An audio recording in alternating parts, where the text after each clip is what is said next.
श्री स्वामी समर्थ. सर्व आत्म्यांना माझा नमस्कार.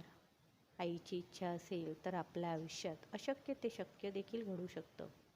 फक्त आपलं मन आईच्या नामात इतकं मग्न झालेलं असावं की आपलं आयुष्य व्यतीत करतानाही त्याचा विसर पडता कामा नये. नेहमी आई नामाचा जप चालू ठेवावा. सुरुवातीला कठीण जातं, पण जसजसं आपण आईच्या नामात मग्न होऊन जातो तेव्हा हळूहळू आपसुकच आपलं मन आई नामाचा गजर करत राहतं. मग आपल्या मनाला, आपल्या हृदयाला ह्याची सवय किंवा आपण ह्याला ओढ असं देखील म्हणू शकतो.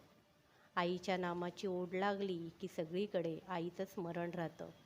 प्रत्येक कामाची सुरुवात आपण आईच्या नामानेच करतो. मग एक दिवस पण खंड पडत नाही. आपला देह जरी कामात व्यस्त असला तरीसुद्धा आपलं मन आईचं नामस्मरण सुरूच ठेवतं.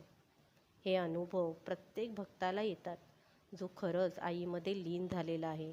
आणि हो, हे खूप ठिकाणी आढळून येतं.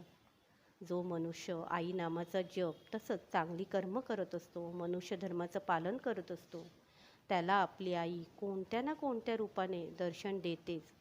असं कितीतरी अनुभव आपण सर्वांनी ऐकलेच असतील.